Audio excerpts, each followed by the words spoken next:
नमस्कार आप सभी को, स्वागत है आपका हमारे इस प्लेटफ़ॉर्म पर। हम लोग ग्राम पंचायत अधिकारी में जो आज का टॉपिक पढ़ेंगे, वो होगा पंचायतों के वित्तीय स्रोत और कार्य योजना। इसकी अगर आपको पीडीएफ चाहिए तो आप हमारे टेलीग्राम चैनल से जुड़ सकते हैं, वहाँ से इसकी पीडीएफ डाउनलोड कर लीजिएगा। साथ ही साथ चैनल सब्सक्राइब करिए। तो चलिए शुरू करते हैं बिना समय गँवाए। पंचायतों के वित्तीय स्रोत और कार्य योजना और ये एक चैप्टर है ग्राम पंचायत अधिकारी के लिए, ठीक है? तो इसकी शुरुआत हम लोग करेंगे उत्तर प्रदेश के अधिनियम से। उत्तर प्रदेश आपने पढ़ा होगा, उत्तर प्रदेश पंचायती राज अधिनियम। कौन-सा अधिनियम है? ये अधिनियम है 1947 का। 1947 में ये अधिनियम आया था और इसी अधिनियम में कुछ ऐसे भाग हैं, जहाँ पर हमें वित्तीय स्रोत के बारे में जानकारी मिलती है। कौन-सा भाग है वो? वो है अध्याय नंबर 5। इस अध्याय 5 का जो टैगलाइन है या हम ये कहें इसका टाइटल है, वो है भूमि का अर्जन और अ, ग्राम निधि, ग्राम निधि और संपत्ति, ठीक है? ये इसका है टाइटल और इसी टाइटल के अधीन यानी इसी अध्याय के अधीन एक धारा है, जिस धारा में हमें कुछ जानकारी मिलती है वित्तीय स्रोत की, जो कि पंचायतों का वित्तीय स्रोत है। वो धारा कौन-सी है, ये आपके एग्ज़ाम में पूछा जा सकता है, आप इसको याद रखिए, ठीक है? ये धारा है धारा 37 और इस धारा में कहा गया है, ग्राम पंचायत ग्राम पंचायत की कर, शुल्क और फीस लगाने की शक्ति फीस लगाने की शक्ति, इसके बारे में हमें वर्णन मिलता है, ठीक? तो ये धारा आप याद रखिएगा, किस धारा में ग्राम पंचायतें कर, शुल्क या फीस लगा सकती हैं? धारा है 37। अच्छा, अब इसमें आपको 3 शब्द दिख रहे होंगे, कर है, शुल्क है और फीस है। इन 3 शब्दों में अंतर क्या है? आइए इसकी चर्चा कर लेते हैं। कर है, शुल्क है और फीस है।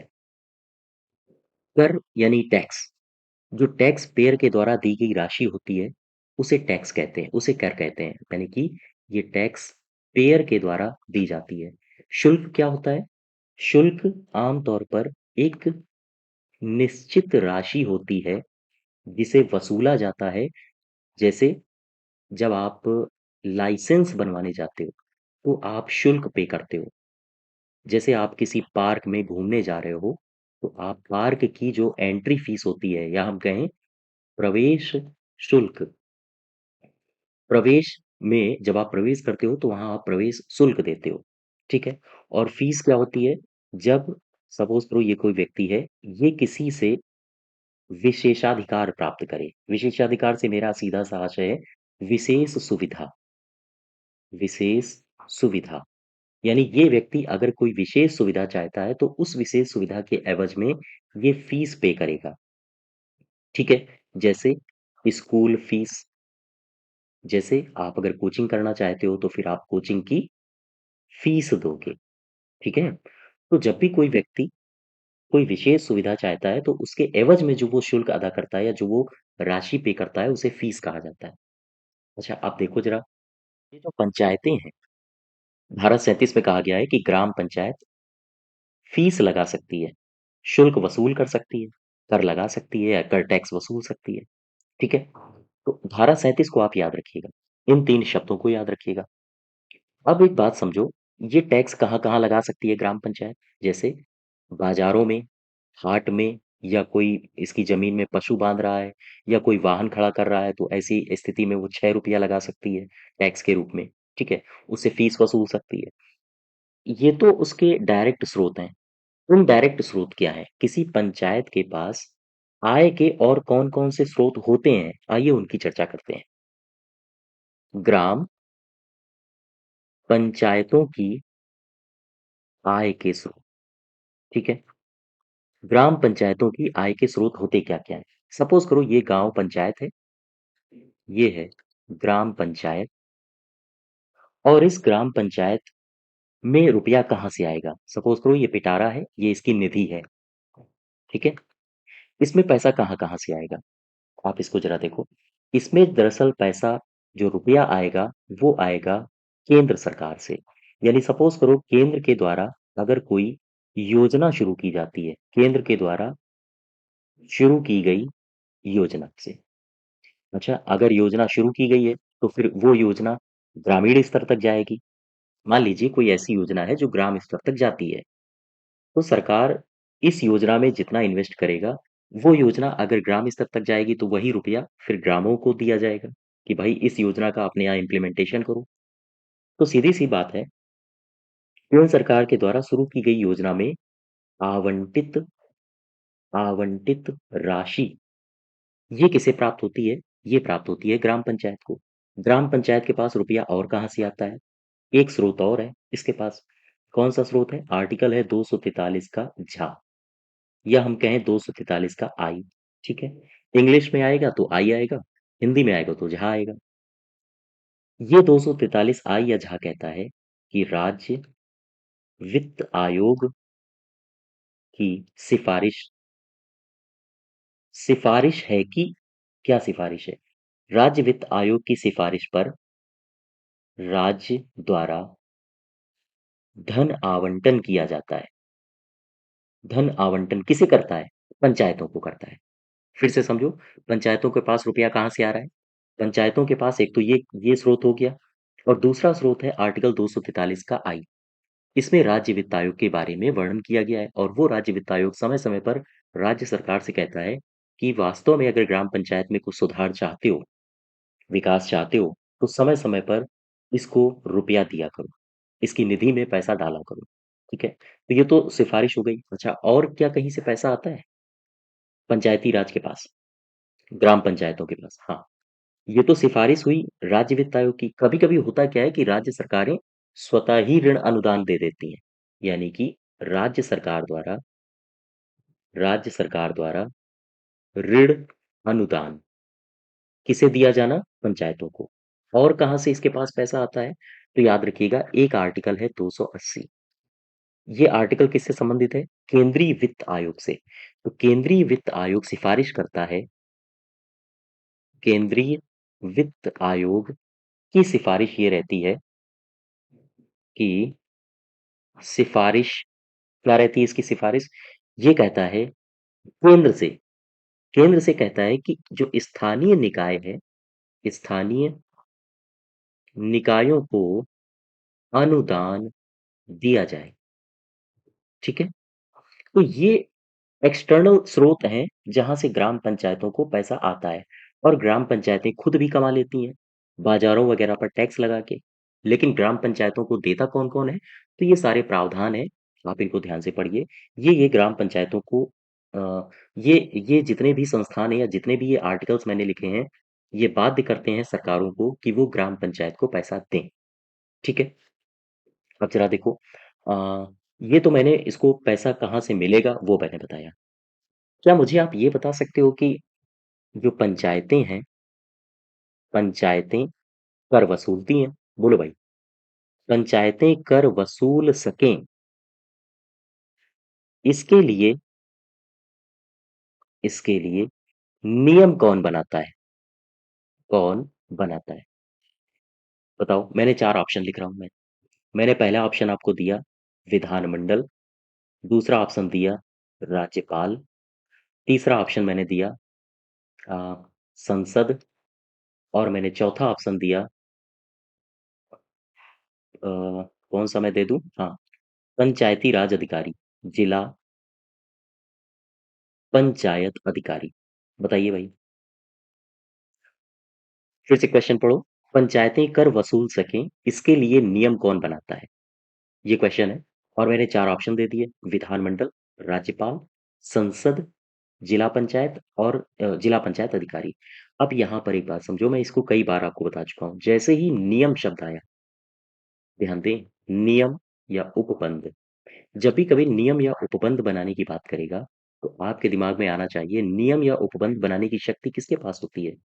केंद्र स्तर पर संसद बनाएगा, और राज्य स्तर पर विधानमंडल बनाएगा। अब देखो, पंचायत विषय किसका है? ये विषय है राज्य सूची का। तो राज्य सूची पर कानून कौन बनाता है? विधानमंडल। तो फिर कानून कौन बनाएगा? पंचायतें कर वसूलें, कितना वसूलें, ना वसूलें, इन सब के लिए उपबंध बनाने का अधिकार किसके पास है? विधानमंडल के पास।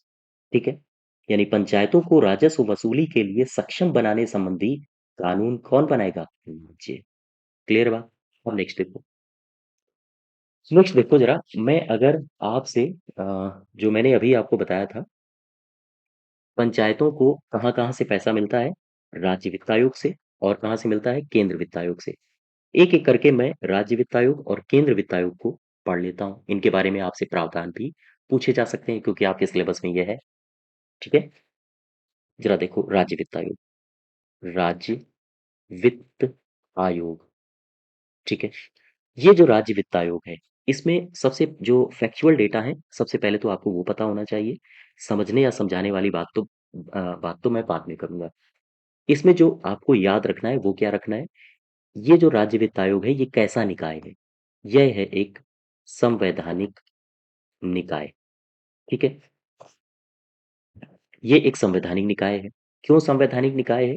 क्योंकि इसका वर्णन हमें संविधान में मिलता है, ठीक है? कहाँ मिलता है इसका वर्णन? इसका वर्णन हमें संविधान में। तो एक भाग है भाग 9, और एक भाग है 9 का। इन दोनों भागों में हमें राज्य वित्त आयोग के बारे में जानकारी मिलती है। भाग 9 की अगर हम बात करें, तो फिर किस अनुच्छेद में इसकी जानकारी मिलती है? तो आर्टिकल है 243 का आई। लेकिन वहीं अगर मैं बात करूं भाग 9 के का की, कि मुझे बताओ भाग 9 के का में अ, किस अनुच्छेद में राज्य वित्त आयोग की जानकारी मिलती है? तो आप बताओगे आर्टिकल 243 का वाई, ठीक है? ये दोनों आर्टिकल्स आप याद रखिएगा। राज्य वित्त आयोग के गठन की अगर हम बात करें, इसका गठन कौन करता है? तो इसका गठन प्रत्येक 5 साल में किया जाता है। प्रत्येक 5 साल में इसका गठन किया जाता है, और कौन करेगा? कौन करेगा? एक ही बंदा है, राज्यपाल, ठीक है? इसका गठन करेगा राज्यपाल। काम क्या करती है ये? इसका काम क्या है? तो सबसे शानदार बात है, इसका काम क्या है? काम है इसका, जो पंचायतें हैं, पंचायतों की वित्तीय स्थिति, पंचायतों की वित्तीय स्थिति की समीक्षा करना, समीक्षा करना, और राज्यपाल को राज्यपाल को रिपोर्ट सौंपना, ये इसका मुख्य काम है, ठीक है? यहाँ तक बात समझ पाए आप? अब देखो जरा, ये जो मैंने अभी लिखा है राज्य वित्त आयोग, राज्य वित्त आयोग, ठीक है? इस राज्य वित्त आयोग का जो वर्णन है, वो हमें संविधान में तो देखने को मिलता ही है, और कहाँ देखने को मिलता है? और आपको देखने को मिलता है इसका वर्णन उत्तर प्रदेश पंचायती राज अधिनियम में। पंचायती राज अधिनियम 1947 में। ये आपसे धारा पूछी जा सकती है कि उत्तर प्रदेश पंचायती राज अधिनियम 1947 की किस धारा में राज्य वित्त आयोग का वर्णन है? ठीक। तो धारा है 32 का का। ये मैं जो भी धाराएं लिख रहा हूं, मैं बहुत ज्यादा धाराएं नहीं लिख रहा हूं, ये आप एज इट इज याद रखिएगा। अगर आप में से किसी ने वन दरोगा का पेपर दिया हो, तो उसमें देखा होगा आपने 5 से 6 धाराएं पूछी गई थी। समझ पा रहे हो आप मेरी बात? तो याद रखिएगा, आप धाराओं से बहुत दूर नहीं जा सकते हो, ठीक है? धाराओं को आपको याद करना ही पड़ेगा। हाँ, लेकिन बहुत सारी नहीं, चूँकि बहुत सारी धाराएँ हैं, जैसे 1961 का अधिनियम है, मैंने पिछली क्लास में आपको बताया था, है ना? 1947 का अधिनियम है, और जमींदारी उन्मूलन अधिनियम 1950 का अधिनियम है। तो बहुत सारे अधिनियम हैं, इन सब की धाराएँ तो आप नहीं याद रख सकते हो, लेकिन आपको वो सारी धाराएँ याद रखनी है जो अ, मार्केट में ऑथेंटिक बुक्स हैं, उनमें दी गई हैं, और जो आप अगर यहाँ पढ़ रहे हो, तो फिर आप यहाँ की जो भी मैं धाराएँ बता रहा हूँ, वो सारी धाराएँ आप याद रखो। क्वेश्चन ये बनता है कि उत्तर प्रदेश पंचायती राज अधिनियम 1947 की किस धारा में राज्य वित्त आयोग का वर्णन है? धारा है 32 का का। ठीक। इस 32 के का में क्या कहा गया है राज्य वित्त आयोग से संबंध में? इस 32 में कहा गया है कि राज्यपाल का ये दायित्व है, राज्यपाल प्रत्येक 5 साल में, प्रत्येक 5 साल में एक वित्त आयोग का गठन करेगा, का गठन करेगा। और इस वित्त आयोग का काम क्या होगा? इस वित्त आयोग का काम ये होगा कि जो ग्राम पंचायत है, क्षेत्र पंचायत है, और जिला पंचायत की वित्तीय स्थिति का आकलन करना। ध्यान दें, ग्राम पंचायत, क्षेत्र पंचायत और जिला पंचायत की वित्तीय स्थिति की वित्तीय स्थिति का क्या करना? आकलन करना। ठीक है? तो ये बातें आप ध्यान रखोगे। यहाँ मैंने आपको दोनों बातें बता दी हैं। राज्य वित्त आयोग का संविधान में स्थिति क्या है राज्य वित्त आयोग की, और राज्य वित्त आयोग की स्थिति उत्तर प्रदेश पंचायती राज अधिनियम 1947 में क्या है। ठीक है? दोनों बातें आप याद रखिए, चूंकि ये दोनों ही आपके सिलेबस के हाँ पॉइंट हैं। अब देखो जरा, मैं अगर आपसे पूछूं, ये जो राज्य वित्त आयोग है, राज्य वित्त आयोग यानी कि राज्य वित्त आयोग, इस राज्य वित्त आयोग की बनावट कैसी होनी चाहिए? इसके सदस्यों की अर्हता क्या होनी चाहिए? योग्यता क्या होनी चाहिए? इस राज्य वित्त आयोग को के सदस्यों को चुनने का तरीका क्या होना चाहिए? ठीक, इन सब से संबंधित क्या कोई नियम बनाता है? प्रश्न को फिर समझो। किसी भी राज्य वित्त आयोग की बनावट से संबंधित, उसके सदस्यों की योग्यता क्या होनी चाहिए उससे संबंधित, उसके सदस्यों को चुनने का तरीका या नियुक्ति का तरीका क्या होना चाहिए उससे संबंधित नियम बनाना, या उन नियमों में या बने बनाए नियमों में परिवर्तन करना, ये अधिकार किसका है? ये अधिकार मैंने अभी आपको बताया था। अगर नियम की बात आ जाए और वो मुद्दा राज्य सूची में हो, तो फिर नियम बनाएगा कौन? राज्य विधान मंडल। ठीक है? क्वेश्चन एक बार फिर से समझो। अगर मैं पूछूं कि राज्य वित्त आयोग की बनावट, सदस्यों की अर्हता और चुनने के तरीके, इन्हीं सदस्यों को चुनने के तरीके में यदि किसी प्रकार के नियम को बनाना हो या उन नियमों में परिवर्तन करना हो, तो वो अधिकार होता है राज्य विधानमंडल का। ऐसी स्थिति में राज्य विधानमंडल ने कहा है कि राज्य वित्त आयोग के पास एक अध्यक्ष होगा और दो सदस्य होंगे। ठीक है? प्रश्न ये बनता है कि इन अध्यक्ष और इन सदस्यों को अगर त्यागपत्र देना है, तो ये कौन देगा? ये किसे संबोधित करके देंगे? ये त्यागपत्र देंगे राज्यपाल को संबोधित करके। ठीक है? याद रखिएगा इसको। अच्छा, इन अध्यक्ष और इन सदस्यों का कार्यकाल क्या होता है? कार्यकाल, वैसे तो राज्य वित्त आयोग का कार्यकाल जो होता है वो 5 साल का होता है। ठीक है? लेकिन जो अध्यक्ष और सदस्य हैं, इनके कार्यकाल पर कहा गया है कि इनका कार्यकाल राज्यपाल द्वारा निर्धारित होगा। ठीक है? ये बात ध्यान रखिएगा आप।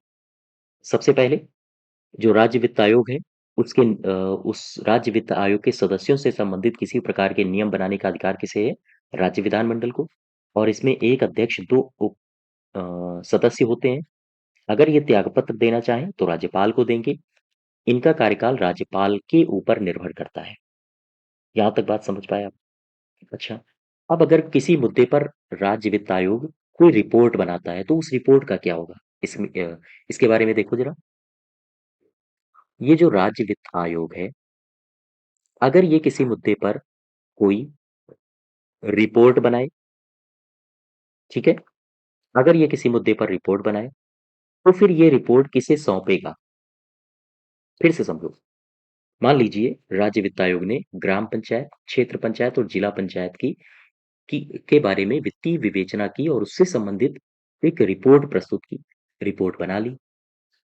अब ये रिपोर्ट अगर बना ली है, तो ये इसे सौंपेगा किसे? इसका दायित्व है, ये सौंपेगा क्या विधानमंडल को, क्या विधानसभा को, राज्यपाल को, मुख्यमंत्री को, या वित्त सचिव को? किसे सौंपेगा? तो याद रखिएगा, राज्य वित्त आयोग के द्वारा बनाई गई रिपोर्ट हमेशा सौंपी जाती है राज्यपाल को। ठीक, अब राज्यपाल का क्या कर्तव्य? हाँ, वो इस रिपोर्ट को लेकर बैठेगा, क्या करेगा? इस रिपोर्ट को लेकर मूंगफली चबाएगा या फिर कुछ और करेगा? तो राज्यपाल का ये दायित्व है कि ये इस रिपोर्ट को ले, ठीक, और फिर ये इस रिपोर्ट को प्रस्तुत कर दे किसके सामने? विधान मंडल के सामने। याद रखिएगा। फिर से समझो, राज्य वित्त आयोग रिपोर्ट बना के राज्यपाल को सौंपेगा। राज्यपाल का दायित्व है कि वो उस रिपोर्ट को विधानमंडल के समक्ष प्रस्तुत करे। क्लियर है बात? अब आइए बात करते हैं उत्तर प्रदेश के वित्त आयोग की, नए पेज से। हम्म उत्तर प्रदेश के उत्तर प्रदेश के वित्त आयोग। आप लोग अ, हमारे साथ साथ लिखते जाना, क्योंकि बहुत अच्छा मैं लिख नहीं पाता हूँ, ठीक है? हम्म, राइटिंग हमारी शुरू से काफी दयनीय स्थिति रही है राइटिंग की। तो उत्तर प्रदेश के वित्त आयोग की बात कर लेते हैं। अभी हम लोगों ने क्या देखा? अभी हम लोगों ने देखा जो वित्त आयोग है, राज्य वित्त आयोग, उसके सारे के सारे संवैधानिक प्रावधान और साथ ही साथ उसकी स्थिति उत्तर प्रदेश पंचायती राज अधिनियम में। अब मैं उत्तर प्रदेश के वित्त आयोग की चर्चा करने जा रहा हूँ। उत्तर प्रदेश के वित्त आयोग अभी तक कितने बने हैं? कौन इसका अध्यक्ष रहा है? कौन इसके सदस्य रहे हैं? कब बना है? इन 4 चीज़ों की हम चर्चा करेंगे।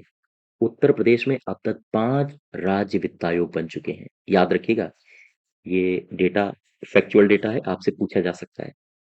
उत्तर प्रदेश का जो पहला राज्य वित्त आयोग था, वो बना था 1994 में और इसका जो अध्यक्ष था, उसका नाम है भाल चंद्र शुक्ला, ठीक है? भालचंद्र शुक्ला इनका नाम है। ये अध्यक्ष हैं। मैं यहाँ पर हेडिंग डाले दे रहा हूँ, अध्यक्ष लिख लेना आप। और यहाँ पर मैं लिखूंगा सदस्य, ठीक है? अब देखो, जो वित्त आयोग होता है उसमें एक अध्यक्ष होता है और 2 सदस्य होते हैं। मैंने बताया था आपको। एक तो अध्यक्ष हो गया भालचंद्र शुक्ला, इसके 2 अब अध्यक्ष होंगे। कौन-कौन से? एक तो हैं ओपी अग्रवाल और दूसरे अध्यक्ष कौन है? सॉरी, दूसरा सदस्य कौन है? एमएस वर्मा। ठीक। 1994 में इसकी स्थापना हुई थी या इसका गठन किया गया था। दूसरा राज्य वित्त आयोग उत्तर प्रदेश का कब बना? ये बन रहा है सन 2000 में। इसका अध्यक्ष कौन था? इसका अध्यक्ष था टी एन धर। और इसमें सदस्य कौन कौन से थे? इसमें सदस्य थे 2। एक का नाम है D N D N Roy, ठीक है? और दूसरे सदस्य थे ए के सिंह। क्लियर है बात? अच्छा, तीसरा राज्य वित्त आयोग कब बना? तीसरा राज्य वित्त आयोग बना था सन 2004 में और इसके जो अध्यक्ष थे उनका नाम है एस ए टी रिजवी, ठीक है? इनका आप समान सूचक शब्द श्री लगा लेना सब में, ठीक है? यहाँ भी श्री लगा लेना, ये ऐसे सिंगल अच्छे नहीं लगते हैं। तो इन ये जो तीसरा राज्य वित्त आयोग था, ये एस ए टी रिजवी इसके अध्यक्ष थे। 2 सदस्य होंगे इसके। कौन कौन से थे? एक का नाम था हरिराज किशोर और दूसरे कौन थे? दूसरे थे एस आर लाखा। 2004 में ये इस्टेब्लिश किया गया, इसको स्थापित किया गया। अब आ जाओ बात कर लेते हैं चौथे राज्य वित्त आयोग की। जो चौथा राज्य वित्त आयोग था, उसके जो अध्यक्ष थे इनका नाम है अतुल कुमार गुप्ता, ठीक है? और इसके भी 2 सदस्य होंगे। कौन कौन से? एक का नाम है बी एस भुल्लर और दूसरे का नाम है सिंह वीपी सिंह सरोहा, ठीक। और ये इस्टेब्लिश किया गया था 2011 में। 4 हो गए। लास्ट बचा है, उत्तर प्रदेश में अब तक 5 राज्य वित्त आयोग बन चुके हैं। तो जो 5वां राज्य वित्त आयोग था, वो बना था 2015 में। इसकी अध्यक्षता में बना। अध्यक्ष थे इसके आनंद मिश्रा। और कौन-कौन 2 सदस्य थे? 2 सदस्य थे, एक थे राकेश चौबे और एक थे जगदेव सिंह, ठीक है? और इसके सचिव थे वत्सला शिवम। तो ये राज्य वित्त आयोग है उत्तर प्रदेश का। आप इसमें ये सेगमेंट आप छोड़ सकते हो सदस्य का, नहीं पूछा जा सकता है आपसे। लेकिन हाँ, कौन-सा राज्य वित्त आयोग कब बना, उसके कौन अध्यक्ष थे और ये आपसे एक सीक्वेंस में सजाने के लिए बोल सकता है कि निम्नलिखित वर्ष को क्रमानुसार सजाइए कि राज्य वित्त आयोग कब-कब बना है, ठीक है? या फिर निम्न में से किस वर्ष राज्य उत्तर प्रदेश में राज्य वित्त आयोग का गठन नहीं किया गया? ऐसी स्थिति में ये 5 के पाँचों वर्ष आपको पता होने चाहिए, ठीक है? क्लियर है बात? देखो, मैंने राज्य वित्त आयोग उत्तर प्रदेश का आपको डिटेल में कवर करवा दिया। ठीक? मैंने क्या-क्या पढ़ लिया है? राज्य वित्त आयोग से संबंधित राज्य वित्त आयोग से संबंधित मैंने आपको बता दिया संवैधानिक प्रावधान जो हमारे संविधान में है। फिर मैंने आपको बताया राज्य वित्त आयोग की स्थिति अपने उत्तर प्रदेश की स्थिति में, यानी उत्तर प्रदेश पंचायती राज अधिनियम 1947 में पंचायती राज व्यवस्था में राज्य वित्त आयोग की स्थिति क्या है? और फिर मैंने आपको उत्तर प्रदेश के जो फैक्चुअल डेटा बन सकते थे राज्य वित्त आयोग से, वो मैंने आपको दे दिए। ठीक है? अब आइए पढ़ते हैं केंद्रीय वित्त आयोग की तरफ। केंद्रीय वित्त आयोग, ठीक? इसमें भी समझने-समझाने वाली बातें बाद में करेंगे, लेकिन पहले जो आपको 3-4 चीज़ें पता ही होनी चाहिए, उनकी चर्चा कर लेते हैं। जो केंद्रीय वित्त आयोग है, वो किस भाग में है? भाग है 10-2-12 यानी कि 12। भाग 12 में इसका वर्णन किया गया है। कौन-सा आर्टिकल है जो केंद्रीय वित्त आयोग की व्याख्या करने के लिए लालायित है? वो है आर्टिकल 280। ठीक है। केंद्रीय वित्त आयोग की प्रकृति क्या है? कैसा है ये निकाय? ये निकाय है एक संवैधानिक निकाय। मैंने अभी आपको बताया था संवैधानिक निकाय वो सभी निकाय होंगे जिनका वर्णन हमें संविधान में मिलता है। और संवैधानिक निकाय के साथ-साथ यह है एक अर्ध अर्ध न्यायिक निकाय। ये अर्ध न्यायिक निकाय क्या होते हैं? अभी मैं इसकी चर्चा करूँगा। चलिए अभी कर लेता हूँ। ये जो अर्ध न्यायिक निकाय होते हैं, ये एक ऐसे निकाय होते हैं या संगठन होते हैं जिसके पास कानून लागू करने वाले संगठन के समान ही शक्तियाँ होती हैं, लेकिन ये न्यायालय नहीं होते हैं। जैसे न्यायालय क्या होते हैं? न्यायालय कानून लागू करवा सकते हैं, सज़ा दे सकते हैं, इनके पास समस्त शक्तियाँ होती हैं। लेकिन अर्ध न्यायिक निकाय ऐसे निकाय होते हैं जिनके पास जिनके पास न्यायालय जैसी ही शक्तियाँ होती हैं लेकिन सीमित होती हैं। ठीक है? अब ज़रा इसमें देखो, केंद्रीय वित्त आयोग का गठन के बारे में आपको पता होना चाहिए। इसका गठन प्रत्येक 5 साल में होता है और कौन करता है? राज्य वित्त आयोग का गठन कौन कर रहा था? राज्यपाल, ठीक? तो केंद्रीय वित्त आयोग का गठन कौन करेगा? ये करेगा राष्ट्रपति। बात समझ पाए आप लोग? राष्ट्रपति के द्वारा प्रत्येक 5 साल में या उससे पहले आवश्यकता अनुसार हाँ, इसका गठन किया जाता है। ठीक है? अब केंद्रीय वित्त आयोग की हम लोग पढ़ लेते हैं संरचना। यहाँ देखो, मैं हाँ, यहाँ आप लोग लिख लीजिएगा केंद्रीय वित्त आयोग। इसकी अब हम लोग पढ़ेंगे संरचना। कैसे बनता है ये? किन-किन लोगों को ये अपने अंदर समाहित किए हुए है? तो केंद्रीय वित्त आयोग में एक होता है अध्यक्ष, ठीक है? और इसमें 4 होते हैं सदस्य। बात समझो, एक होता है अध्यक्ष और 4 होते हैं सदस्य। प्रश्न ये बनता है कि ये जो अध्यक्ष होता है, इसकी नियुक्ति कौन करता है? इसकी नियुक्ति कौन करता है? इसकी नियुक्ति करता है राष्ट्रपति, ठीक है? दूसरा प्रश्न ये बनता है कि केंद्रीय जो वित्त आयोग है, उसके अध्यक्ष और सदस्यों का कार्यकाल क्या होता है? हालाँकि केंद्रीय वित्त आयोग का जो कार्यकाल होता है, वो 5 साल का होता है। लेकिन इनके कार्यकाल में स्पष्ट प्रावधान न देते हुए सीधे-सीधे ये कह दिया गया है कि इनका कार्यकाल राष्ट्रपति पर निर्भर होता है या इनका कार्यकाल राष्ट्रपति द्वारा राष्ट्रपति द्वारा तय किया जाता है, ठीक है? तीसरा प्रश्न एक शानदार बनता है, वो ये बनता है कि अगर केंद्रीय वित्त आयोग के अध्यक्ष या सदस्य की योग्यता, इनका चयन, इसका निर्धारण करना हो, तो कौन करेगा? फिर से समझ जाओ, मैं कह रहा हूँ केंद्रीय वित्त आयोग के अध्यक्ष देखो नियुक्ति की बात अलग है, नियुक्ति तो कर रहा है राष्ट्रपति। अब मैंने नियुक्ति शब्द का इस्तेमाल नहीं किया है, मैं कह रहा हूँ कि केंद्रीय वित्त आयोग के अध्यक्ष सदस्य की योग्यता, उनका चयन, इन सब का निर्धारण कौन करता है? किसके पास अधिकार होता है?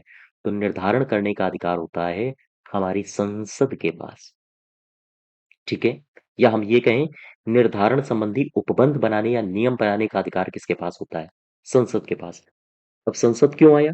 क्योंकि मैं केंद्र के वित्त आयोग की बात कर रहा हूँ। यही अगर राज्य का वित्त आयोग की बात होती यहीं पर, कि राज्य वित्त आयोग की योग्य के सदस्यों की योग्यता और चयन का निर्धारण कौन करता है? तो फिर आंसर होता है राज्य का विधानमंडल, ठीक है? तो ये बारीकियाँ हैं, ये समझते जाइए आप लोग। क्लियर है बात? ये तो हो गए अध्यक्ष और 4 सदस्य। अच्छा, अगर आप सपोज़ करिए ये कोई व्यक्ति है, ये है अध्यक्ष, ठीक? और ये बनना चाहता है राज्य वित्त आयोग का अध्यक्ष। ये क्या बनना चाहता है? राज्य वित्त आयोग का अध्यक्ष बनना चाहता है। तो ये क्या करे? इसके पास योग्यता क्या होनी चाहिए? सिंपल सी बात है, इसकी योग्यता के बारे में हमारा संविधान मौन है। संविधान में कहीं भी इसकी योग्यता का वर्णन नहीं किया गया है। लेकिन एक अधिनियम बनाया गया है। उस अधिनियम का नाम है वित्त आयोग अधिनियम। वित्त आयोग अधिनियम कौन-सा है? 1951। ये वित्त आयोग अधिनियम 1951 बनाया गया और इसमें कहा गया कि ऐसा व्यक्ति जो राज्य वित्त आयोग का अध्यक्ष बनना चाहता है, उसे उसे सार्वजनिक मामलों का जानकार होना चाहिए, ठीक है? याद रखिएगा। फिर से समझो, क्या राज्य वित्त आयोग के अध्यक्ष की नियुक्ति राष्ट्रपति कर रहा है, तो इस अध्यक्ष के योग्यता के बारे में संविधान में कोई बात कही गई है? नहीं। तो कहाँ कही गई है? इसके लिए एक अधिनियम बनाया गया था 1951 में, जिसे राज्य वित्त आयोग अधिनियम कहा जाता है और इसी अधिनियम के तहत ये कहा गया है कि अगर कोई व्यक्ति राज्य वित्त आयोग का अध्यक्ष बनता है, तो उसे सार्वजनिक मामलों का जानकार होना चाहिए। क्लियर बात? अब मैं बात कर लूँ 4 सदस्यों की। एक ये सदस्य है, एक ये सदस्य है।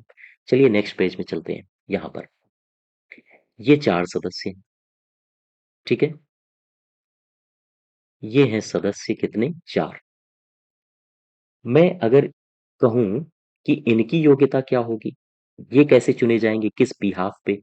तो इसका वर्णन क्या संविधान में है? बिल्कुल नहीं है। इसका वर्णन भी संविधान में हमें नहीं मिलता है। तो कहाँ मिलता है? इसका वर्णन भी हमें मिलता है वित्त आयोग अधिनियम 1951 में, ठीक? ये क्या कहते हैं? कहते हैं ये अधिनियम कहता है कि अगर किसी व्यक्ति को सदस्य बनना है वित्त आयोग में, तो उसे हाई कोर्ट का न्यायाधीश होना चाहिए या फिर इसके या फिर वो न्यायाधीश बनने के योग्य हो। बात समझ पा रहे हो आप हमारी? या तो वो हाई कोर्ट का न्यायाधीश बनने के योग्य हो, तभी वो तभी वो केंद्र वित्त आयोग का हाँ, सदस्य बन सकता है। दूसरी योग्यता क्या कहती है? दूसरी योग्यता ये कहती है कि ये तो एक बंदा हो गया, निपट गया। मान लीजिए ये हाई कोर्ट का न्यायाधीश बनने की योग्यता रखता है, तो उसे केंद्र के वित्त आयोग का हाँ, सदस्य बना दिया जाएगा। अब मैं बात कर लूँ दूसरे आदमी की। ये जो दूसरा सदस्य है, ये कहता है ये अधिनियम कहता है कि इसे लेखा और वित्त मामलों का जानकार होना चाहिए। ये बंदा अगर लेखा और वित्त मामलों का जानकार है, तो ये बंदा सदस्य बन सकता है। अच्छा, तीसरी कंडीशन क्या कहती है इस आयोग की? तीसरी कंडीशन कहती है कि अगर कोई व्यक्ति प्रशासन और वित्तीय मामलों में अनुभव रखता हो, तो वो बंदा वित्तीय मामलों में अनुभव रखता हो, तो वो व्यक्ति राज्य वित्त आयोग का सदस्य बन सकता है। ठीक है? चौथी कंडीशन क्या कहती है? चौथी कंडीशन कहती है इस चौथे व्यक्ति के लिए ये आयोग अधिनियम कहता है कि इस व्यक्ति को यानी कि ये जो चौथा व्यक्ति है इसे अर्थशास्त्र का ज्ञाता होना चाहिए। ठीक? ये 4 कंडीशंस हैं। इन 4 कंडीशंस में जो व्यक्ति खरे उतरते जाएँगे उनको केंद्र वित्त आयोग का सदस्य बनाया जाएगा। ठीक है? यहाँ तक समझ पाए? अच्छा, अब आगे देखो। हाई कोर्ट का न्यायाधीश बनने के योग्य हो, ठीक है। लेखा वित्त मामलों का जानकार हो, ठीक है। प्रशासन वित्तीय मामलों में अनुभव हो, ठीक है। अर्थशास्त्र का ज्ञाता हो, ठीक है। अब जरा बात करो, जो केंद्रीय वित्त आयोग है, उसका कार्य क्या होता है? इसका कार्य होता है करों का बँटवारा करों का बँटवारा करना। अच्छा, अब ऐसी स्थिति में ये बनाता है रिपोर्ट। ठीक है? मैं फाइनेंस कमीशन की बात कर रहा हूँ, केंद्रीय। केंद्रीय फाइनेंस कमीशन एक रिपोर्ट बनाता है। ये रिपोर्ट किसे सौंपेगा? किसे सौंपता है? ये रिपोर्ट सौंपता है राष्ट्रपति को। ध्यान दो, मैंने राज्य वित्त आयोग के मामले में आपको क्या बताया था? State finance commission. जब भी कभी स्टेट फाइनेंस कमीशन रिपोर्ट तैयार करेगा, तो वो किसे सौंपेगा? वो सौंपेगा गवर्नर को। अच्छा, अब बात कर लेते हैं केंद्रीय वित्त आयोग की। तो केंद्रीय वित्त आयोग जब भी कभी रिपोर्ट बनाएगा, तो वो किसे सौंपेगा? वो सौंपेगा राष्ट्रपति को। ठीक है? यहाँ तक बात समझ पाए? आप बताओ मुझे, राष्ट्रपति किसे सौंपेगा? राष्ट्रपति रिपोर्ट को लेता है और ये लोकसभा और राज्यसभा में प्रस्तुत करता है। ठीक है? यानी कि हम कह सकते हैं कि राष्ट्रपति का दायित्व होता है कि जो केंद्रीय वित्त आयोग की रिपोर्ट है, उसे संसद के समक्ष पेश करना। यहाँ तक बात समझ पाए आप लोग? ठीक है। अब ये जो केंद्रीय वित्त आयोग है, केंद्रीय वित्त आयोग, इसकी जो भूमिका होती है केंद्रीय स्तर पर, वो भूमिका एक सलाहकारी संस्था के रूप में होती है। सलाहकारी संस्था के रूप में। सलाहकारी संस्था के रूप में कैसे होती है? ये कोई सिफारिश देता है सरकार को, तो सरकार बाध्य नहीं है इस सिफारिश को मानने के लिए। तो चौथे वित्त आयोग के अध्यक्ष थे राजमन्नार साहब। राजमन्नार साहब ने कहा था कि वित्त आयोग एक संवैधानिक निकाय है, जो कि अर्ध न्यायिक कार्य भी करता है।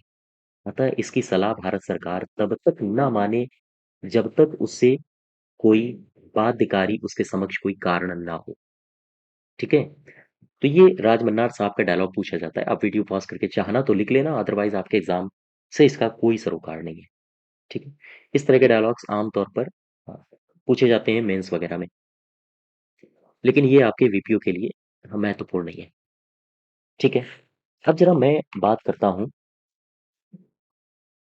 ये हो गया आपका हाँ, केंद्रीय वित्त आयोग, ठीक है? मैंने राज्य वित्त आयोग के बारे में पढ़ लिया, मैंने पढ़ लिया उत्तर प्रदेश का वित्त आयोग कितने बने थे, कौन-कौन से बने थे। तो एक टॉपिक ये बच रहा है कि जो ये केंद्रीय वित्त आयोग है, ये कब-कब बना है और इसके अध्यक्ष कौन-कौन रहे हैं, ठीक? तो इसकी मैं एक लिस्ट अपने टेलीग्राम चैनल पर डलवा दूँगा। उसमें आपको केवल कुछ नहीं याद करना है, ये कब-कब बने हैं, अभी तक कितने वित्त आयोग बन चुके हैं और कौन-कौन इसके अध्यक्ष रहे हैं, ठीक? बस इतना याद रखना है। क्लियर बात? हाँ, और एक चीज़ और, जो अभी हाल ही में नया वित्त आयोग बना है, उसने पंचायती राज व्यवस्था के लिए क्या-क्या सुझाव दिए हैं, वो एक करंट का विषय है। वो मैं जब इसकी डेट अनाउंस हो जाएगी, उस समय मैं पूरा का पूरा करंट सिनेरियो आपके समक्ष प्रस्तुत कर दूँगा, ठीक है? उसमें कितना-कितना आवंटन किया गया है किस उत्तर प्रदेश को, ये सारी बातें मैं वहाँ करूँगा। अभी यहाँ आप फैक्चुअल डेटा देखिए, जो ट्रेडिशनल जीके है, उसके बारे में चर्चा करते हैं। अब देखो, यहाँ से आप एक टॉपिक और कवर कर सकते हो और उसको आपको कवर करना ही चाहिए।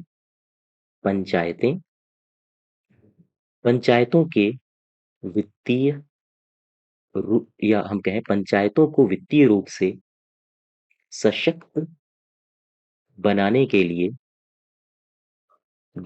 लिए संवैधानिक उपबंध, ठीक है? देखो, पंचायतों को सशक्त बनाने के लिए वित्तीय रूप से, ये टॉपिक है आपका, इसको ध्यान रखिएगा। इम्पोर्टेंट बना के इसको, ये मैं संवैधानिक उपबंध लिखूंगा, ये सारे के सारे प्रोविजंस आपको पता होने चाहिए, ठीक है? चूंकि धाराएं हाँ पूछी जा सकती हैं आपसे। अब देखो, पंचायतों को वित्तीय रूप से सशक्त बनाने के लिए संवैधानिक कौन-कौन से संविधान में उपबंध दिए गए हैं, उनकी चर्चा करते हैं। कौन-कौन से दिए गए हैं, आओ देखते हैं। इस विषय पर आपको 3 आर्टिकल्स याद रखने हैं। आर्टिकल नंबर 280 का 3 का बी का बी, ठीक? एक आर्टिकल आपको याद रखना पड़ेगा, आर्टिकल 243 का आई, सॉरी, एक है एच, 243 का एच, और एक आर्टिकल आपको याद रखना पड़ेगा, आर्टिकल 243 का आई, ठीक? अब जरा इसको गौर करिए, यहाँ पर आप समझने वाली बात है। आर्टिकल 280 3 का बी क्या कहता है? ये कहता है पंचायतों के संसाधनों पंचायतों के संसाधनों की पूर्ति के लिए राज्य समेकित निधि मतलब समझते हो? कमेंट बॉक्स में मुझे बताइए इस निधि का वर्णन संविधान के किस अनुच्छेद में है। ठीक है। हाँ, तो पंचायतों के संसाधनों की पूर्ति के लिए राज्य समेकित निधि को बढ़ाने के लिए बढ़ाने के लिए राष्ट्रपति को प्रेसिडेंट को सिफारिश केंद्रीय वित्त आयोग केंद्रीय वित्त आयोग करे। अब जरा यहाँ पर गौर करने वाली बात है, आओ देखते हैं। आर्टिकल 280 3 का बी कहता है, क्या कहता है कि राज्य वित्त आयोग, ये ध्यान दो, केंद्रीय वित्त आयोग यानी कि राज्य वित्त आयोग की ये ड्यूटी है कि वो राष्ट्रपति को सूचित करे, काहे के बारे में, वो सूचित करे राज्य वित्त आयोग को कि केंद्र राज्यों की समेकित निधि में पैसा डाले जिससे पंचायतों के संसाधनों की पूर्ति हो सके, जिससे पंचायतों का विकास हो सके। ठीक है। ये राज्य वित्त आयोग का दायित्व है कि वो राष्ट्रपति को सलाह दे, सिफारिश दे कि भाई केंद्र से आप आदेश करिए कि वो राज्यों की समेकित निधि में पैसा भेजे ताकि पंचायतों का विकास हो सके। तो ये डायलॉग आपसे पूछा जा सकता है कि केंद्रीय वित्त आयोग राष्ट्रपति को सिफारिश किस अनुच्छेद के तहत करता है। तो आर्टिकल होगा 243 का 3 का बी। ठीक है। अब एक आर्टिकल है 243 का एच। एच क्या कहता है? ये कहता है पंचायतों के द्वारा पंचायतों द्वारा कर अधिरोपित करना, यानी पंचायतें टैक्स लगा सकती हैं, इसके बारे में कहाँ प्रावधान है? आर्टिकल 243 का एच में। ठीक है। याद रखिएगा ये दोनों आर्टिकल्स। अब आप एक और आर्टिकल्स उठा लो, 243 का आई। इसमें क्या दिया है? इसमें दिया है वित्त आयोग। कहाँ का वित्त आयोग? राज्य का। यानी कि पंचायती राज व्यवस्था के लिए वित्त आयोग का सृजन किया जाए, इसके बारे में कहा दिया गया है 243 की आई में। तो ये कुछ संवैधानिक प्रावधान हैं, उपबंध हैं, जो पंचायतों को वित्तीय रूप से सशक्त बनाने के लिए संविधान में वर्णित है। ठीक है। इनकी आप चाहो तो एक फेयर लिस्ट बनाइए और इनको अपनी आंखों के सामने रखिए। ठीक है। तो ये हमसे पूछे जा सकते हैं। क्लियर बात? अब नेक्स्ट देखते हैं। और आपके विषय में एक टॉपिक दिया गया है ग्राम पंचायत विकास योजना, यानी कि जीपीडीपी से कहा जाता है। ये ग्राम पंचायत विकास योजना के बारे में आपसे पूछा जाएगा एग्जाम में। ये भी टॉपिक दिया है।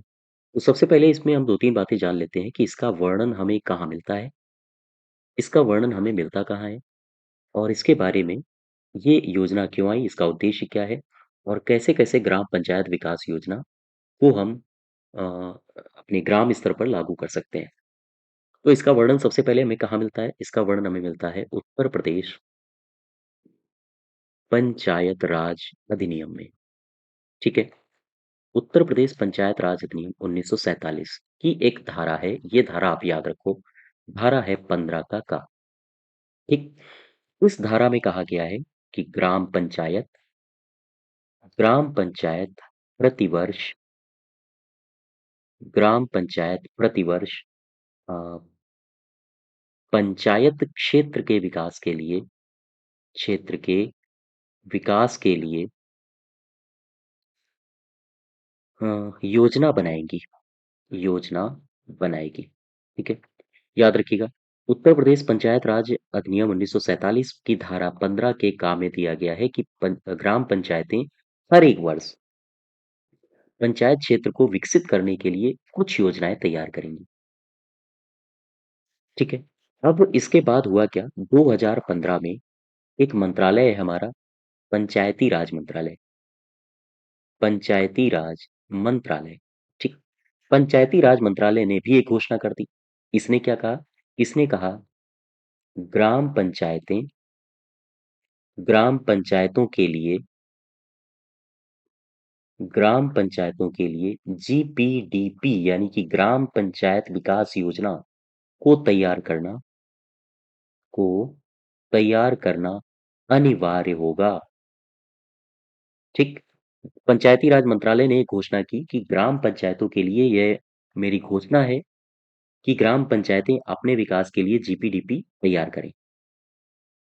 तो ग्राम पंचायत विकास योजना के लिए जो सर्कुलर जारी जारी हुआ पंचायती राज मंत्रालय की तरफ से, वो 2015-2016 में जारी हुआ। अच्छा, ये क्यों योजना तैयार की जा रही है? इसका उद्देश्य क्या हो? ठीक है। इसका उद्देश्य क्या रहेगा? इसका उद्देश्य ये रहेगा कि जो ग्राम पंचायत है, ग्राम पंचायत का समग्र विकास करना, समग्र विकास करना, ये इसका लक्ष्य है। और ये जो योजना तैयार होगी, ये द्विस्तर पर तैयार होगी। एक तो वार्षिक स्तर पर तैयार होगी और पंचवार्षिक स्तर पर इन योजनाओं को तैयार करना इसका लक्ष्य है, ठीक है? और इसका लक्ष्य है ग्राम पंचायतों का संपूर्ण विकास करना। विकास के चरण में हमें 5 चरणों से गुजरना पड़ता है, यानी ग्राम पंचायत विकास योजना का अगर आपको निर्माण करना है, तो आपको 5 चरण फॉलो करने होंगे। वो कौन-कौन से चरण हैं? यहाँ से परीक्षा में आपके सवाल पूछे जा सकते हैं। ये 5 चरण हैं। पहला चरण क्या कहता है? वातावरण का निर्माण, ठीक है? वातावरण का निर्माण करिए। इसके बाद पारिस्थितिकी विश्लेषण करिए, आवश्यकताओं और समस्याओं की पहचान करिए और प्राथमिकता का निर्धारण करिए। ग्राम पंचायत विकास योजना के लिए संसाधनों का निर्धारण करिए, साथ ही साथ ड्राफ्ट प्लान तैयार करिए, ठीक है? ये चौथा चरण है। और 5वें चरण में आपको तकनीकी और प्रशासनिक स्वीकृति लेनी होगी। ठीक है? तो ग्राम पंचायत विकास योजना के ये 5 चरण हैं। तो आपको ये सारी बातें ध्यान रखनी है। क्लियर है बात? इसकी अगर आपको पीडीएफ चाहिए तो आप हमारे टेलीग्राम चैनल से जुड़ सकते हैं, वहाँ से इसकी पीडीएफ डाउनलोड कर लीजिएगा। इसके आगे हम लोग नेक्स्ट क्लास में कंटिन्यू करेंगे। मिलते हैं फिर से किसी नए चैप्टर के साथ जो आपका टॉपिक है, उस नए टॉपिक के साथ। तब तक मस्त रहिए, खुश रहिए, धन्यवाद।